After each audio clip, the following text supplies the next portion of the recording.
On this episode of Clear the Air, Early on, I did a Snapchat account, and I think I logged into it, created it, and I never went back on. I thought I was going to be a safety mechanism for my then teenage kids. Well, I actually read a book about it that, and I'm trying to remember the name of the book, I'll figure it out, but it was about the people that started Snapchat and how they actually used and worked with a professor of psychology deliberately to make it addictive. It now became a babysitter. I'd watch parents just, set their kids with something in front of them and say, hey, do this while I'm doing the dishes or while we're at this. Hello, welcome to Clear the Air podcast with Nathan Jones, that's me, and Joel Melton. Hey, everybody. My co-host today. So a week or so ago, maybe 2 weeks ago, the U.S. Surgeon General, Vivek Murthy, came out with his recommendation that we go ahead and put social media or warning labels on social media platforms, which is something I agree with. I don't know how effective they would be, but it is something. And this is probably the first thing out of Vivek Murthy's mouth that I've agreed with since he's been Surgeon General. So anyways, what do you think about that, Joel? Well, I think that it's a start. Certainly I saw that coming out. I think it's a start, but I think the problem is that they'll just continually get used to it. And so there's nothing after 3 or 4 times they're going to swipe through it or however they have to get past it to go. And so it's should be the start of maybe more things to come if they're really looking to provide protection. Okay. Well, I think if I'm right, I think his recommendation came out to do this was a while ago, a year ago, maybe more, and nothing's ever been done. I mean, that sounds kind of like par for the course when it comes to public health. And being the Surgeon General in the U.S., I mean, he is the head of our public health agencies because that's who heads up our public health service. But it sounds typical and par for the course that they say something and then don't do anything for 25 years.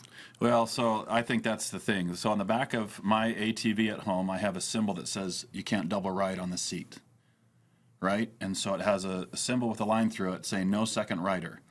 But I remember when we were out riding, one of the officers pulled us over and said, you're okay to do this because the industry doesn't match the regulations. Meaning that the ATV said no second rider on the back of the seat. It was just the bike style of the ATV. So you can't have a second rider back there. They put that there to protect them. But the laws didn't prohibit that. So I could put a second rider back there as long as they had a helmet on. And wait, when you say a ATV, are you talking like a motorbike or like a four-wheeler? A quad, a four-wheeler. On the seat, there's an actual symbol that says no second rider on it. Do you know how many times I've been pulled over on the lake for having 8 people on a Sea-Doo? No. Never. No, well, this was where there was a ranger riding around in the area, and he wanted to just check and do everything, make sure we had registration, and he made the point of telling me that the law doesn't require you to not have a second person, but the industry, the ATV industry, has put that symbol on there. I fear that this may be something like that, where... So, hang on, I just want to go back to this, because that's bizarre to me. You brought that up and said, I'm sorry, I have someone else on the back? No. I had to get off because my registration was underneath the seat. Okay. And I had someone behind me.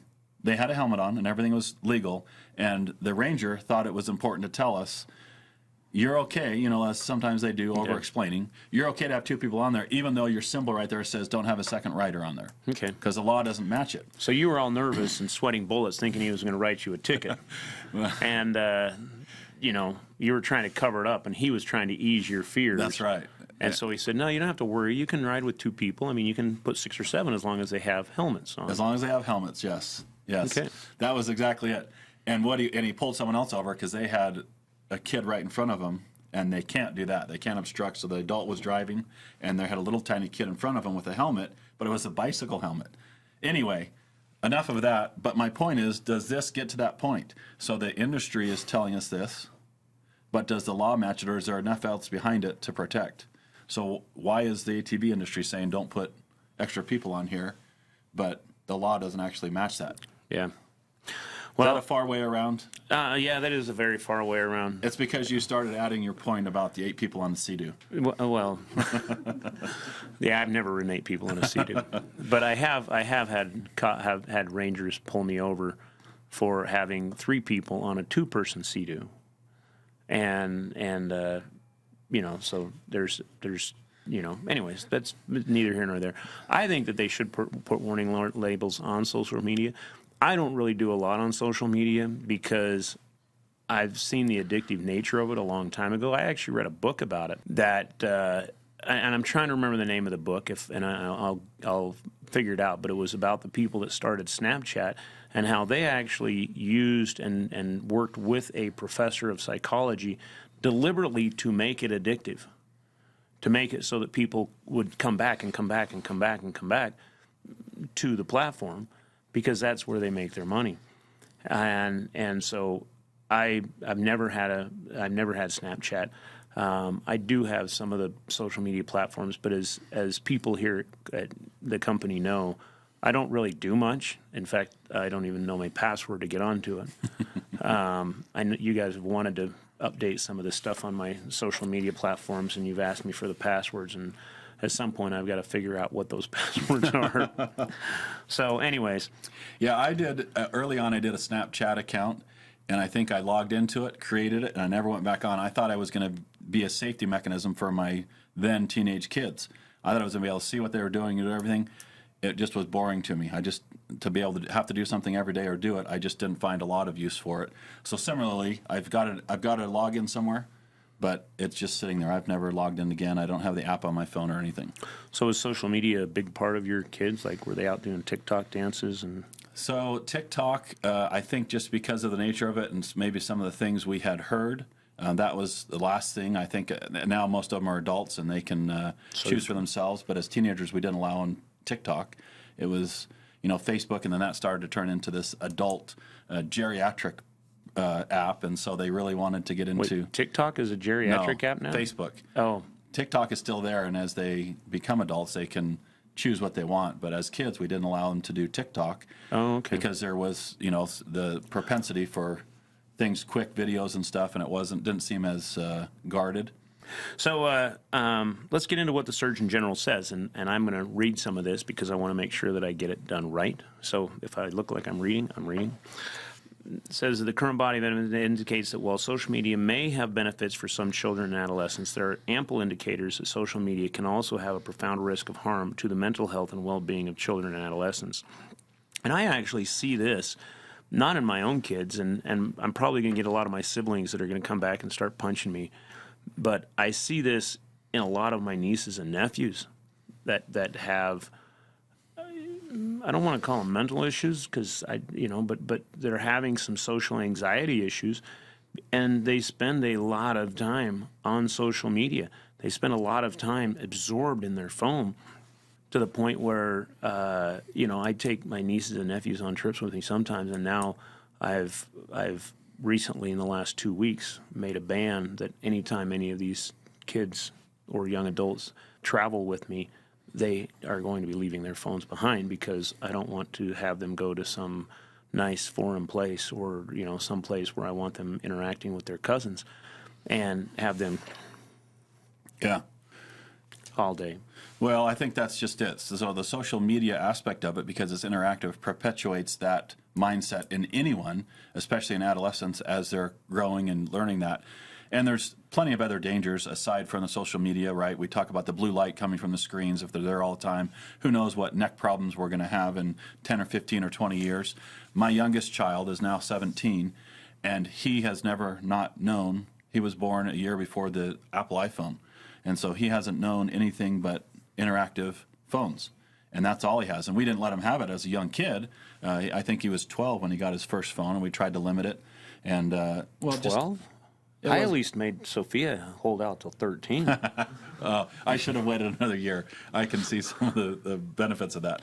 But he doesn't know anything different. And so everything is, it's just interesting how that's happened. And I think progress is great. I think that, we're moving and we're using technology, but some of these things are really, we don't know the effects of it. We don't know what will happen in the future of this, whether it's the effects of watching it, the effects of doing it, or the addiction of that. But also, as you mentioned, in some of your family members, and you see it all around, that they're hiding behind that, so to speak. I think it becomes an malaise I had my daughter invited a bunch of friends over yesterday, and one of her friends has a twin brother. And I said, and, you know, when she would come over and hang out and play with my daughter, I'd be like, so what's your brother doing today? Oh, he's at home. What's he doing? Playing video games. I'm like, really? So I had him invite him over to go swimming with him the other day. And, you know, when he was there, I said, so when you're at home, what do you do? I said, did you play video games a lot? And he goes, no. I said, what are you doing? He goes, I watch videos. I'm like, what kind of videos? Oh, I just watch Instagram and TikTok all day. And I said, you just sit on the sofa and watch TikTok? And he goes, yeah. This is a 12-year-old kid. Mm. Well, and I think that's the danger, is because they feel like that's erasing boredom.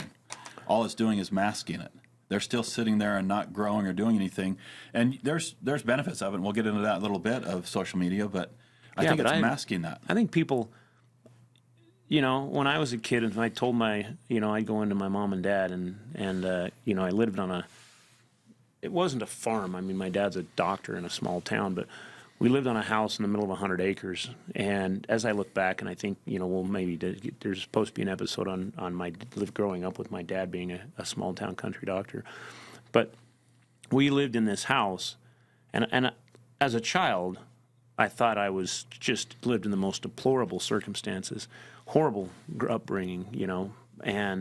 But I lived on a house in the middle of 100 acres, and we had ponds and rivers and fields. We had horses, and you know. So I look back on it, and it was absolutely stunning. But every time I was bored, I'd go in and I'd be like, "Mom, Dad, I'm bored.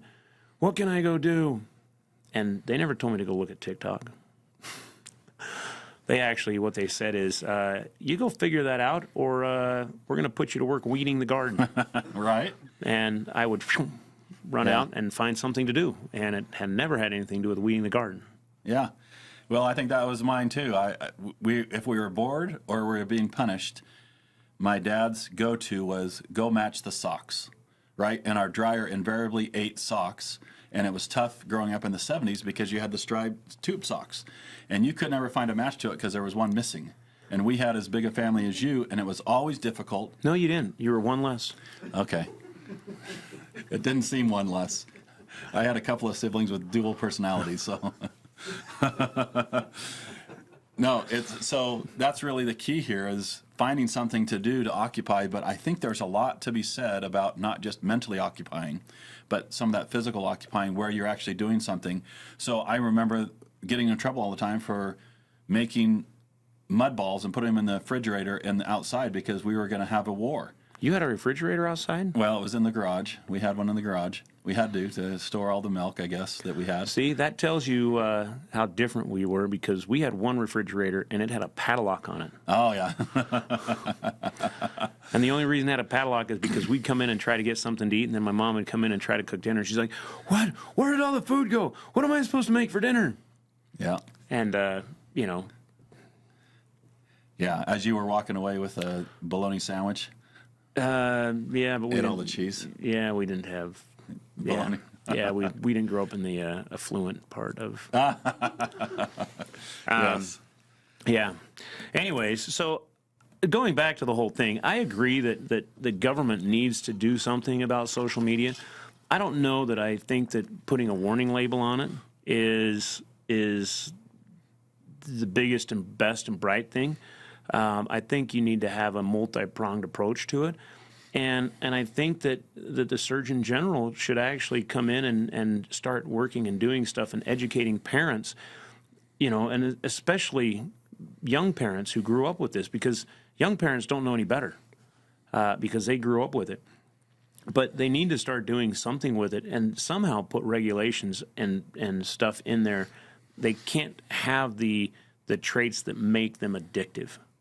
Because there's no difference, in my mind, in having a company go out and make an addictive app, an app that is designed to make you addictive, than there is in a drug dealer selling you drugs that they know are addictive. Yeah. You know, it's absurd to think it's different. Well, I think that's it, because we had so long in video games that were before social media were really the craze, and they were designed to be addictive because you would die and be able to live again in your video game. And so that's kind of what happens here, but it's even more integrated into their lifestyle, where I've watched people open their phone if they're standing somewhere in a meeting or whatever, and they flip through a bunch of things and they shut it off, and it was almost just feeding this addiction. They just had to see something, they had to get it, and then they turned it off and were able to focus again. And so they're turning to that. Yeah. I left my phone upstairs. That's really the point here, is maybe balancing that so that they're not creating or not allowed to create something that is so hyper addictive with the logarithms and how they're doing that, because we all see it. If you've done anything, whether it's you're full into social media or not, it's going to follow you, and you're going to see more content that's very like what you looked at one time, and you actually need to go in and try to eliminate that if you don't want to keep on seeing those things, or they're not good for you. Yeah. So how do we get our public health agencies to do that? Well, I think some sort of collaboration with a technology company that develops filters that provides to them. Again, this is kind of a running theme with everything that's health related. We're looking to spend money on correcting the problem when it's visible instead of working for prevention. I think if there was some collaboration with technology that would limit their exposure, limit their ability to stay addicted to those things because of the content keeps on getting fed to them, and have that be a filter that parents can manage, and is easy. It's not complicated. It's not something that's, and spend money at that in a prevention level. In addition, I mean, the warning label is great, but it's going to be like, the legal contract once you sign up for the app. You're just zipping through it and clicking agree. That's going to happen here. You're going to click agree and get through it after 3 or 4 times, and it'll be an annoyance, and someone will probably figure out how to make that disappear. I don't think kids should be allowed to use social media until they're, 45, 50. That's probably a good age. Again, I mentioned this earlier that, my daughter that's 13, the only social media that I allow her to use, she may be going around my back and getting something in there, but I do get on her phone and look at it every now and then. But is Instagram, because her team posts their dances and their routines and stuff like that on there, that she goes on and does that. So not to downplay what's happened, I think it's definitely a start, and definitely bringing it to attention.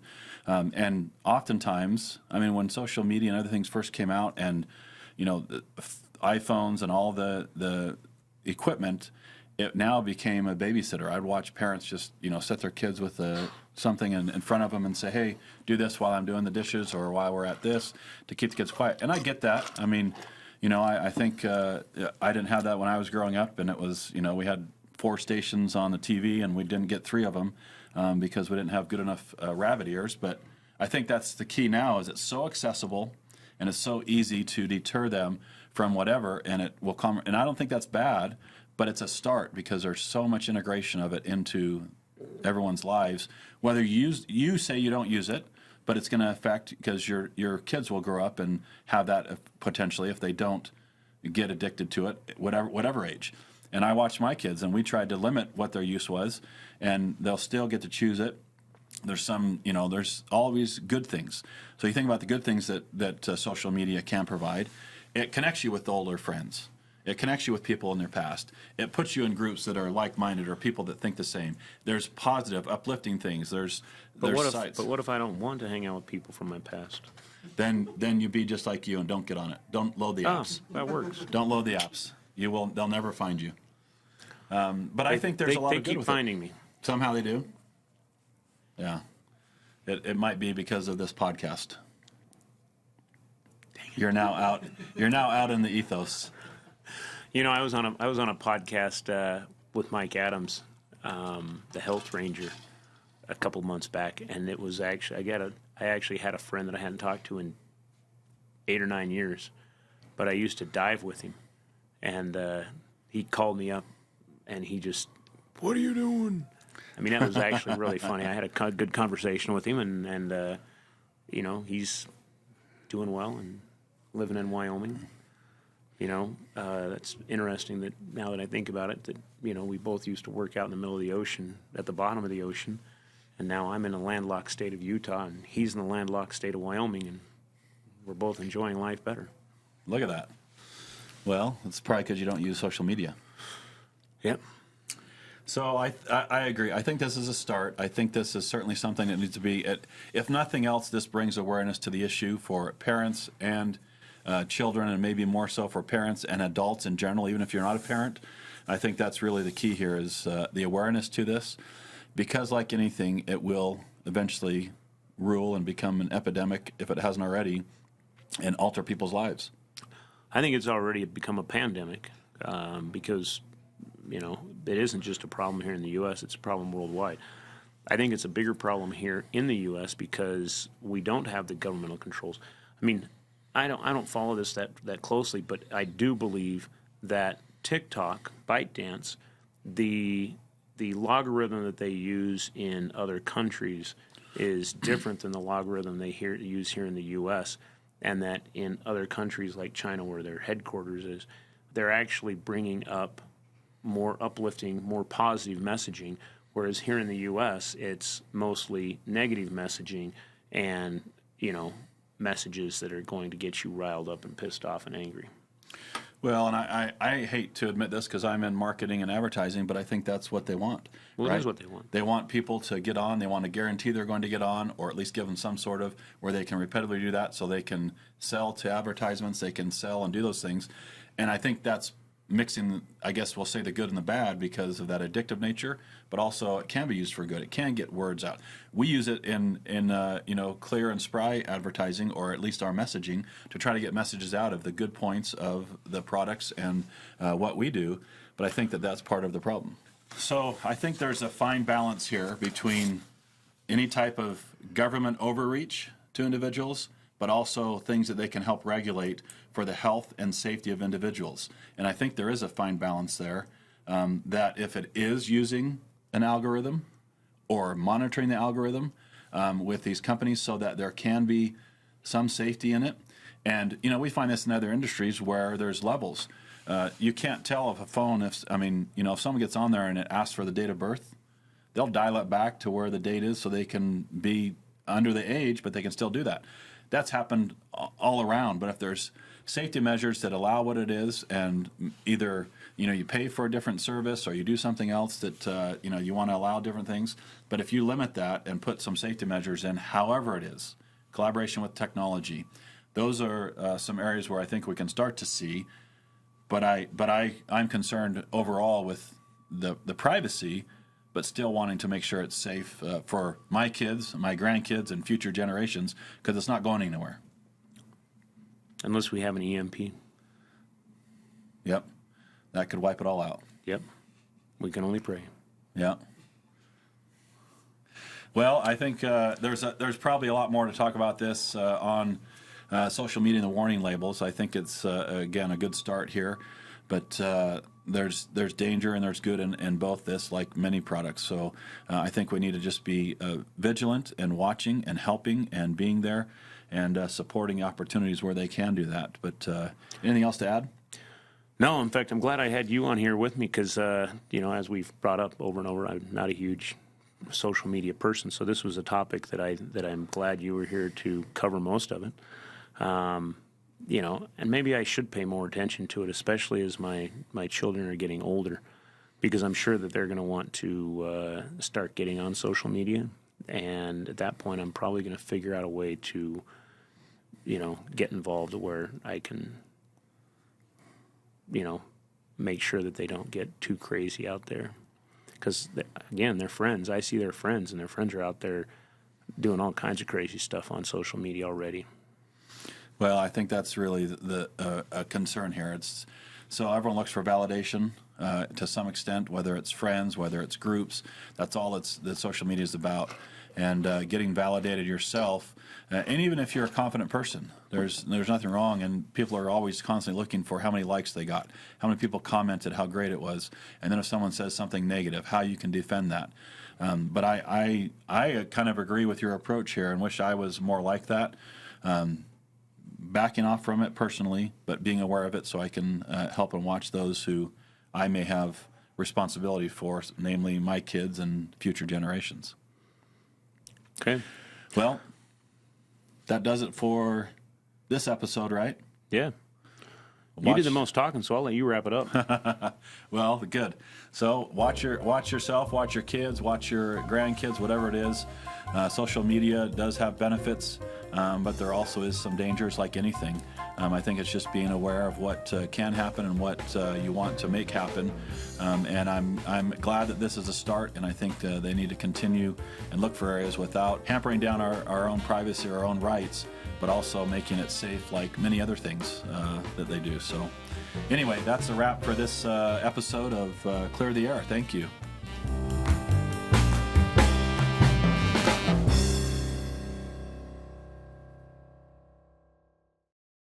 This episode of Clear the Air was hosted by Nate Jones, co-hosted by Joel Melton, produced by David Monk, associate producer Matthew Davis.